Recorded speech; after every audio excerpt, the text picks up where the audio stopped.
I can remember when I was in college feeling this odd tension between never having enough time, but also being very impatient because time wasn't moving fast enough. When it came to my assignments, I never had enough time, right? There was always another deadline on my syllabus. And I was working part-time in college. One semester I had 2 part-time jobs. And so I can remember if I wasn't in class, I was at work, or I was in the library studying. I was always moving from one thing to the next. Never enough time. But when it came to the things that I really wanted, that I was looking forward to after college, right? Marriage, a family, a career, a home, a settled life, those things couldn't come quickly enough. I knew that college was just a temporary situation, and the real world, right, life after college, I had to wait for. But even though I was waiting for it, that's what I was longing for. That was my reality.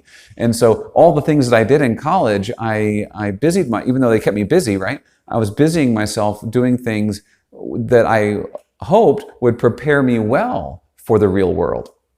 As opposed to what some people do in college, which is to do things that do not prepare them well for the real world at all. And those are the things that you want to avoid. Well, Christian life is like that, right? This world that we live in, this life that we have is temporary, and the real world is the one that we look forward to at the end of time, the eternity that we'll share with Christ. And so we need to do things in this life to prepare us for that, for the real world, even though it's not here yet. In other words, we have to wait. We have to wait. And Advent, above all, is a season of waiting. And I wanted to bring that point home because the beginning of Advent, as it corresponds as it does with the end of the semester, can just be such a rushed time. You're rushing to finish your assignments. You're rushing to prepare for your exams. And then you're rushing home to spend the holidays with your family.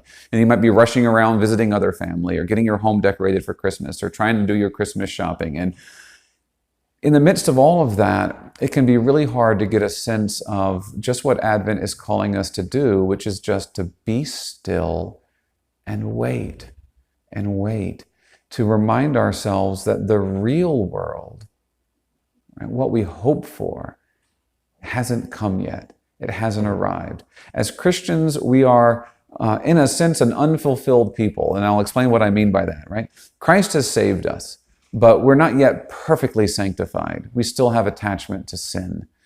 Right? We've been reborn as new creatures in baptism, but we still live in this old creation. Right? We participate in Christ's resurrection, but we don't have our glorified bodies yet. That final fulfillment that we're waiting for only comes at the end of time. St. Paul says to this letter in the Romans that the night is far spent and the new day is dawning. That new day is Christ, and his dawn began 2,000 years ago in Bethlehem. But, we're still in those end times. The sun hasn't crept too far up over the horizon yet. We're looking forward to that fullness of his dawn when he shines above us and we see everything by his light. But we're not there yet. We have to wait.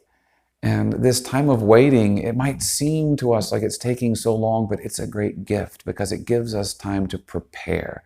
And so our Advent readings also tell us to prepare the way of the Lord. To prepare what? Not prepare our homes, not prepare, our meals and prepare for parties and prepare for all these things that we do at Christmas, right? But to prepare our hearts. And to do that, we need stillness. We need to wait. The good things in life, the real important things that we need to prepare ourselves for, they're worth waiting for. Just like when I was in college, right? Marriage, family, career, all of that was worth waiting for. And it was worth preparing myself for, even though it took sacrifices at the time, right? The glories that Christ wants to bestow on us in heaven are worth waiting for, and they're worth doing whatever we need to do in this life to prepare for that moment.